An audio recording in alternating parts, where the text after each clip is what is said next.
todos. Hoje iremos voltar a nossa atenção para o tema atinente, a paciência. Antes, porém, eu gostaria de convidar a todos para que possam me acompanhar em uma prece. Senhor Jesus, se conosco neste momento, nos envolvendo nas tuas bênçãos de paz, de amor, de serenidade. Senhor, que a tua misericórdia possa se estender sobre todos nós, sobre os nossos lares, envolvendo os nossos familiares, nestas energias sublimes.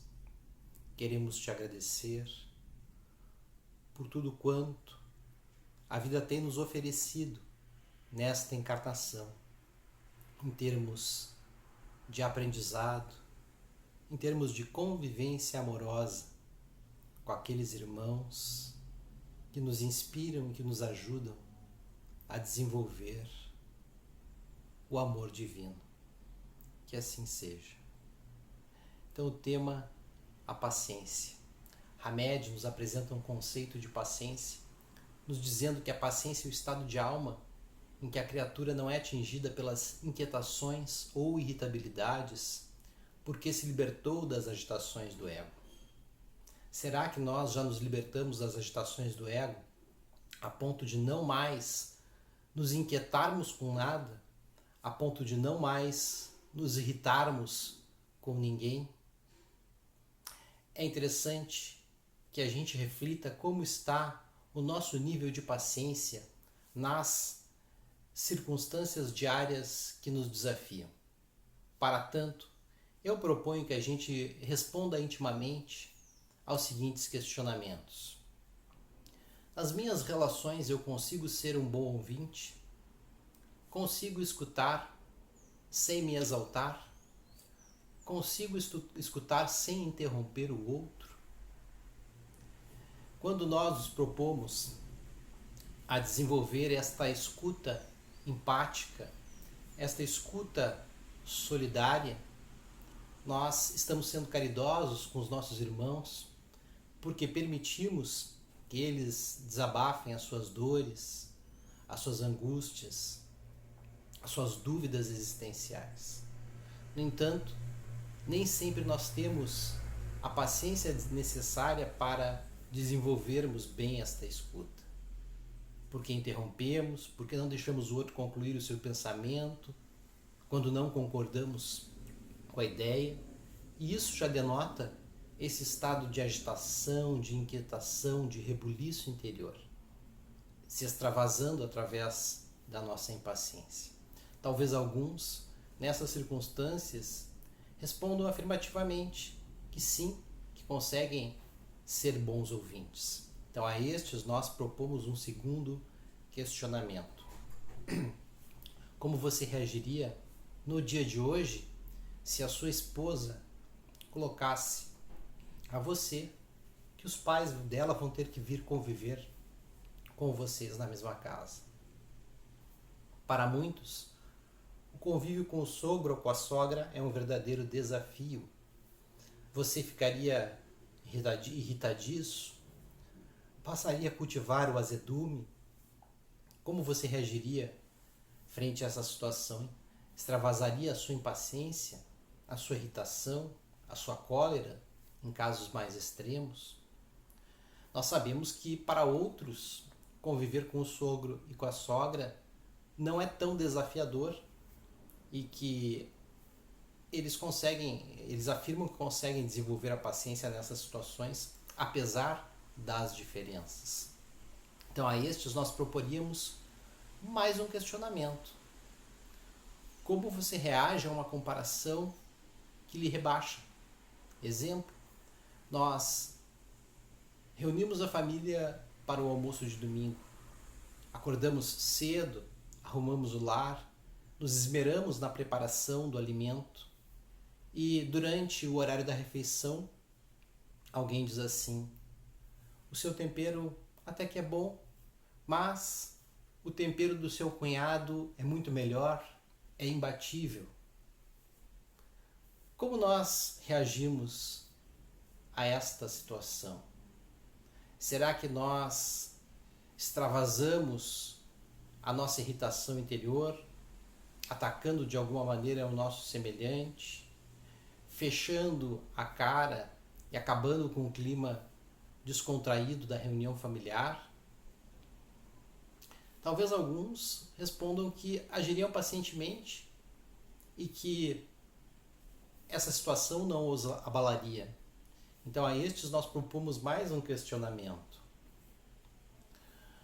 Como você reage quando alguém identifica um ponto falho seu?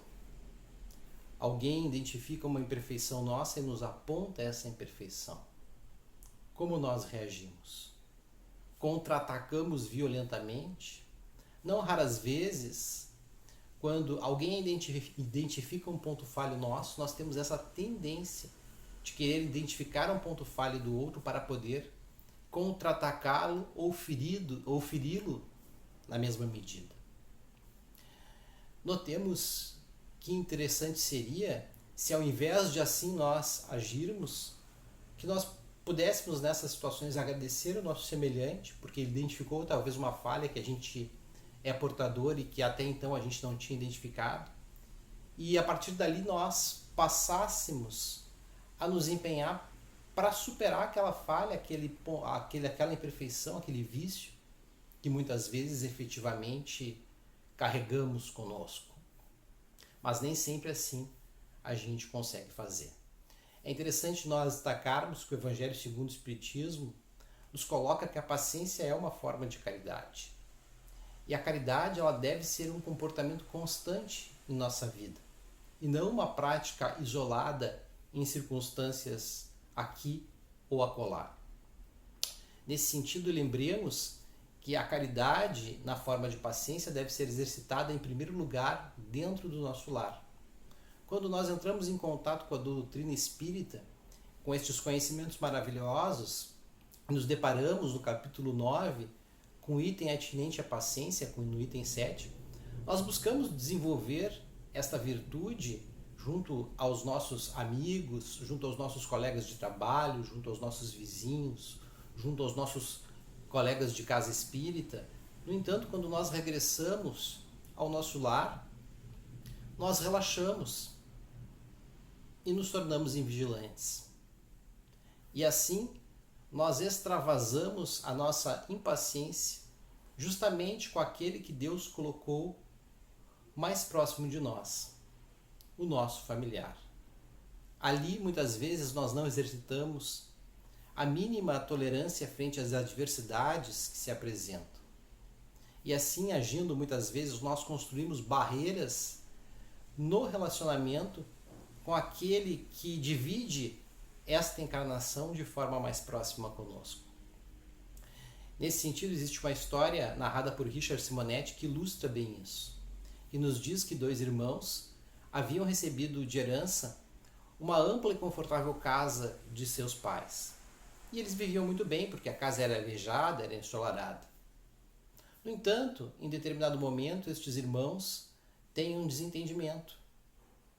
E em razão deste desentendimento, eles param de se falar, porque nenhum deles opta por analisar o ponto de vista do outro. Então eles apresentam ali uma conduta muito intolerante, muito impaciente, um para com o outro. E o grau de beligerância chega a um ponto tamanho que eles resolvem então construir uma parede para dividir a casa ao meio. E assim o fazem. Só que assim o fazendo, eles passam a viver muito desconfortavelmente, porque conforme a divisão feita, um ficou com a cozinha e o outro ficou com o banheiro. Então aquele que ficou com o lado que tinha o banheiro teve que improvisar uma cozinha, e aquele que ficou com o lado que tinha a cozinha teve que improvisar um banheiro. E a partir dali então eles passaram a viver muito mal. Um amigo comum passando por ali resolve visitá-los, e em visitando, percebendo aquele clima de discórdia, sugere a eles que eles então façam as pazes e derrubem aquela parede e voltem a viver muito bem. Mas eles, por orgulho, preferem continuar como estavam, vivendo muito mal. Então, muitas vezes, por falta de paciência, por falta de tolerância, por não sabermos aceitar as diferenças, nós construímos dentro dos nossos lares estas barreiras que impedem o relacionamento normal. É fundamental que a gente derrube essas barreiras, mas também é fundamental que a gente impeça que essas barreiras sejam construídas. E para tanto, nós devemos buscar desenvolver a paciência e a tolerância junto ao nosso familiar, a fim de que, justamente dentro do nosso lar, nós possamos construir um ambiente de mais paz, de mais harmonia, de mais tranquilidade. Notemos que a impaciência, ela é fruto de um estado de agitação interior, ela é fruto da cultura do imediatismo que nós vivemos atualmente, que nós experienciamos atualmente. O imediatismo ele não traz bons frutos, e a natureza já nos demonstra isso. Porque uma flor colhida antes do tempo, ela não tem o mesmo perfume. Um fruto colhido antes do tempo também não tem o mesmo sabor. Então, a própria natureza já nos dá esta experiência. No entanto, hoje o homem busca resultados instantâneos para tudo aquilo que se propõe a fazer. Muitos começaram a estudar as questões espirituais nesta encarnação e querem nesta encarnação atingir um estado de iluminação interior, mas apenas agora passaram a voltar o seu olhar para as questões morais do espírito que vão propiciar o amadurecimento, o desenvolvimento, o progresso espiritual. Muitos estudiosos querem se tornar sumidades de uma hora para outra, sem aprofundarem os seus estudos, sem terem um conhecimento mais aprofundado dentro dos seus ramos. Muitos empresários querem fazer fortuna da noite para o dia, sem prestarem um serviço de qualidade ao seu semelhante, sem se dedicarem efetivamente àquilo que fazem. Então nós vivemos essa cultura do imediatismo. E isso é fruto da impaciência. O homem impaciente, ele é irritado, desassossegado, ele tem essa inquietação interior e ele não aproveita a vida. Além disso, aquele que é impaciente, ele tende a não concretizar os seus objetivos. O homem impaciente, ele estabelece as suas metas, mas uma adversidade se apresenta e ele já desiste do seu intento.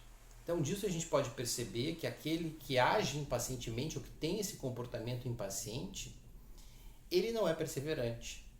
No entanto, o homem que persevera, o homem que é paciente, ou que busca desenvolver a paciência frente às adversidades da vida, ele persevera frente aos desafios que são apresentados. E em perseverando, ele tem maior chance de concretizar aquilo que ele se propõe a fazer. Disso a gente pode perceber que quando nós digamos assim, nos comprometemos a lapidarmos essa virtude chamada paciência, nós desenvolvemos uma outra virtude chamada perseverança. Então esse é o bacana do estudo da paciência, é que quando nós nos propomos a desenvolver uma virtude, a gente não desenvolve apenas aquela virtude. A gente desenvolve, por exemplo, a perseverança, que é uma virtude correlata. Também é interessante a gente destacar que o Evangelho, segundo o Espiritismo, nos diz, no tópico atinente à paciência, que a dor é uma bênção. E muitos poderiam se questionar, mas como a dor é uma bênção? Ora, nós somos espíritos imperfeitos. Nós, no passado, por ignorância, por desconhecimento das leis espirituais, nós lesionamos o nosso semelhante. Em decorrência da lei de causa e efeito, hoje nós colhemos o fruto negativo das nossas ações. Se nós, então, nos rebelamos, nos resignamos contra as dores que são apresentadas no nosso caminho, que são consequência das nossas ações equivocadas do nosso passado, nós não aproveitamos a oportunidade de crescimento, a oportunidade de amadurecimento.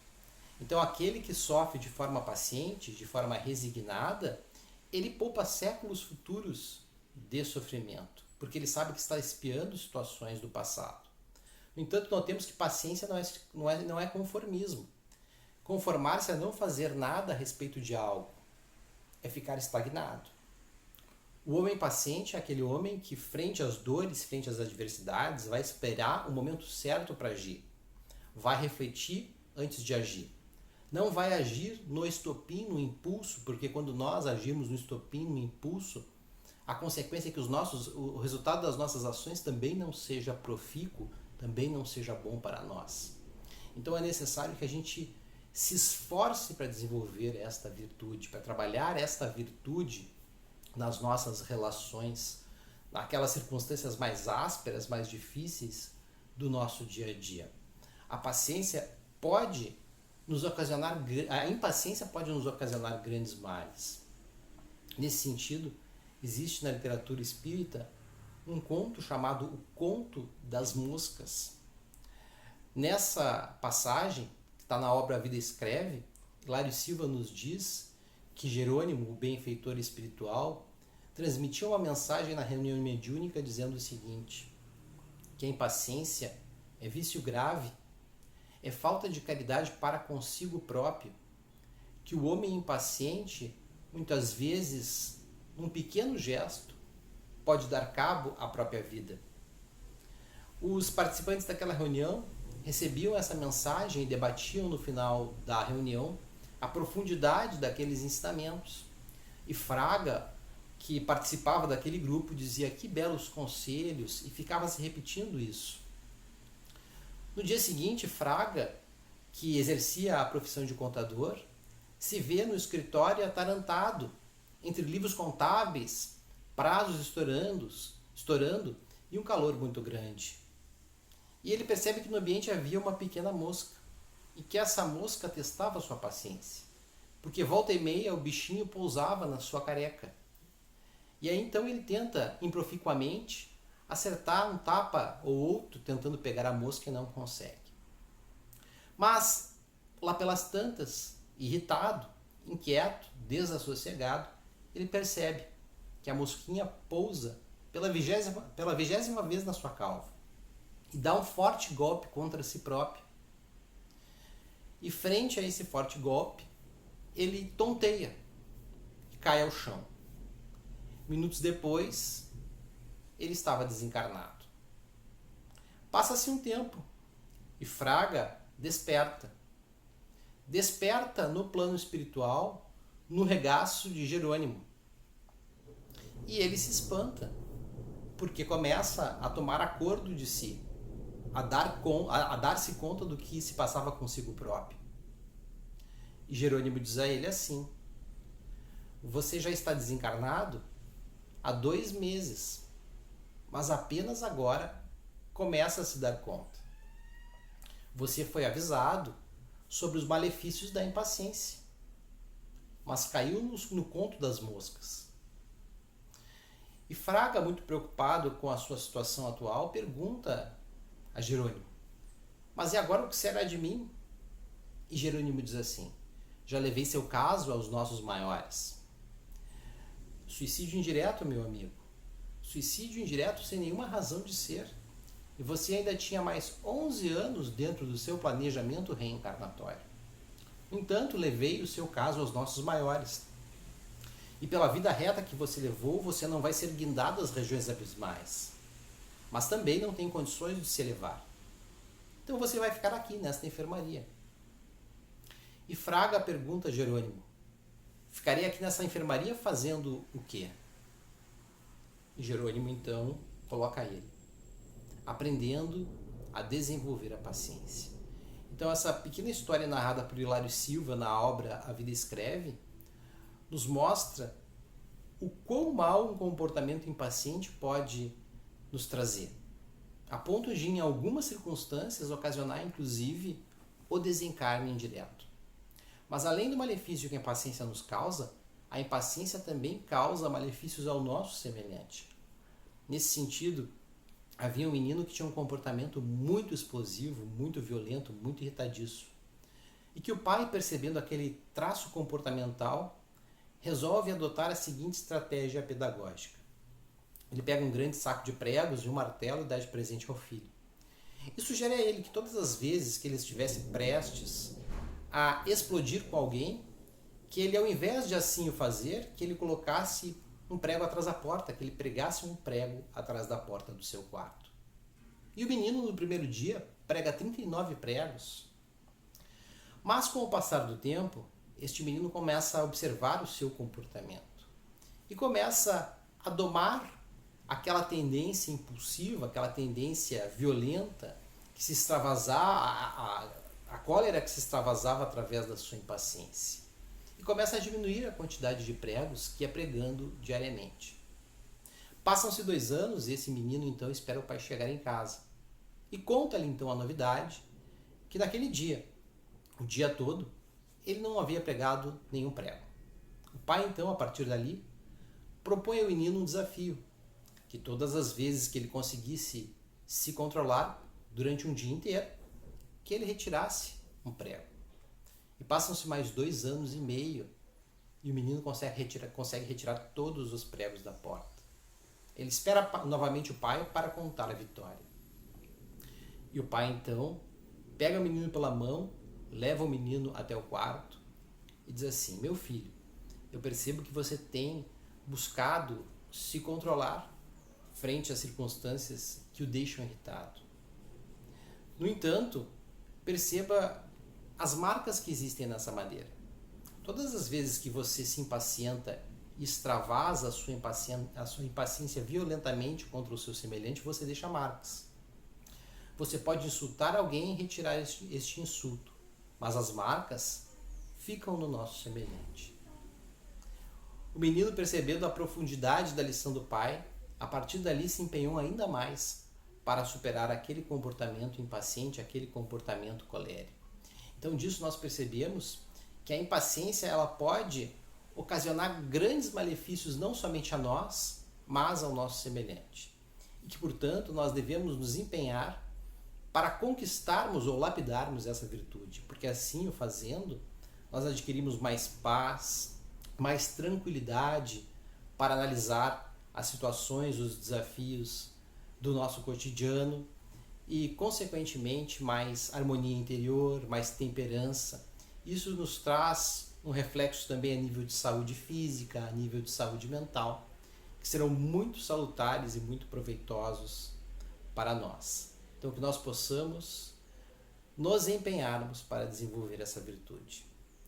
E nesse instante, vamos orar, agradecendo ao Pai Maior pelas bênçãos colhidas neste momento, pela inspiração, pela proteção, e que estas bênçãos possam continuar nos envolvendo ao longo desta semana, possam nos ajudar a refletirmos sobre esse tema e aplicarmos essa lição da paciência no nosso dia a dia. Que assim seja.